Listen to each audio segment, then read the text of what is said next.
बस उस दिन न्यूज़ में मैंने देखा था, मोदी जी कह रहे थे कि नाइट्रोजनस और फॉस्फेटिक फर्टिलाइज़र किसानों को बहुत सब्सिडी पे या सस्ते मूल्य पे उपलब्ध कराए जाएंगे।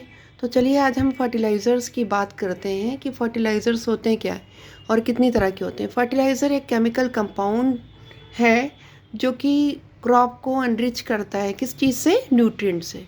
न्यूट्रिएंट क्या करते हैं? उसकी ग्रोथ में हेल्प करते हैं, फ्लावरिंग में हेल्प करते हैं और उसके जो मेटाबॉलिक फंक्शन प्रोसेसेस हैं उसमें हेल्प करते हैं। तो ये देखिए 3 तरह के फर्टिलाइज़र्स होते हैं, नाइट्रोजनस, फॉस्फेटिक एंड पोटैशिक। ये जो नाइट्रोजनस फर्टिलाइज़र हैं और फॉस्फेटिक हैं और पोटैशिक हैं, ये फर्टिलाइज़र किस तरह से क्रॉप एब्जॉर्ब करती है, चलिए आज उसको देखते हैं। ये जैसे हमने एक नाइट्रोजनस फर्टिलाइज़र का एग्जांपल लिया है अमोनियम नाइट्रेट, और फॉस्फेटिक का एग्जांपल लिया है super phosphate, calcium hydrogen phosphate, और पोटैशिक का है पोटेशियम नाइट्रेट। तो ये देखिए, ये जो वाटर है हमेशा सॉइल में कैसे रहता है? It is dissociated in form of ions, hydrogen ion and hydroxide ion. ये इसी फॉर्म में रहता है। जब ये अमोनियम नाइट्रेट हम सॉइल में मिक्स करते हैं, then it is just dissolve in the water, और वाटर में ये फिर जो ये नाइट्रेट है इसको कौन एब्जॉर्ब कर लेता है? नाइट्रेट को एब्जॉर्ब कर लेती हैं आपकी रूट्स। ये देखिए, यहाँ से ये जो रूट है ये नाइट्रेट को एब्जॉर्ब कर ली, लेकिन अब ये अमोनियम पार्ट जो आयनिक पार्ट है, अमोनियम आयन, ये फ्री हो गए।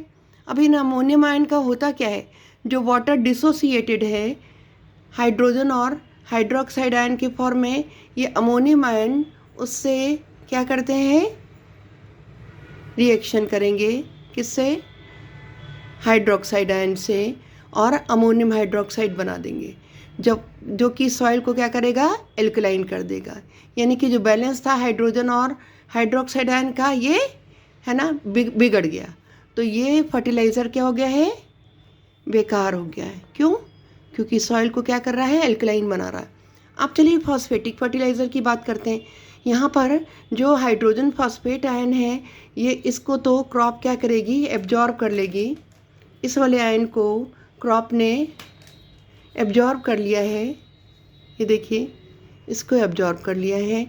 अब यहाँ पर कैल्शियम पार्ट फ्री हुआ है, तो कैल्शियम आयन ये यहाँ पर हाइड्रोक्साइड आयन से रिएक्शन करके क्या बना रहे हैं? अगेन कैल्शियम हाइड्रोक्साइड, जो कि फिर से क्या है? एक एल्कली है, और ये भी सॉइल को क्या बना देगा? एल्कलाइन बना देगा, बेसिक बना देगा। अब देखिए, ये आपका जो थर्ड फर्टिलाइज़र है इसका नाम क्या है? आपका पोटेशियम नाइट्रेट। और ये पोटेशियम नाइट्रेट का कॉमन नेम है सॉल्ट पीटर नाइटर। और ये जो सॉल्ट पीटर और नाइटर है, इसको किस में यूज़ किया जा रहा है? फायरवर्क में, फायरवर्क्स और क्रैकर्स में। और किस में करते हैं? क्रैकर्स में। और एक्सप्लोजिव बनाने में भी कहीं कहीं इसका यूज़ है। तो ये हमारे कंट्री से पूरी तरह से क्या है? ख़त्म हो रहा है। जबकि सबसे बेस्ट फर्टिलाइज़र पोटैशिक में ये है।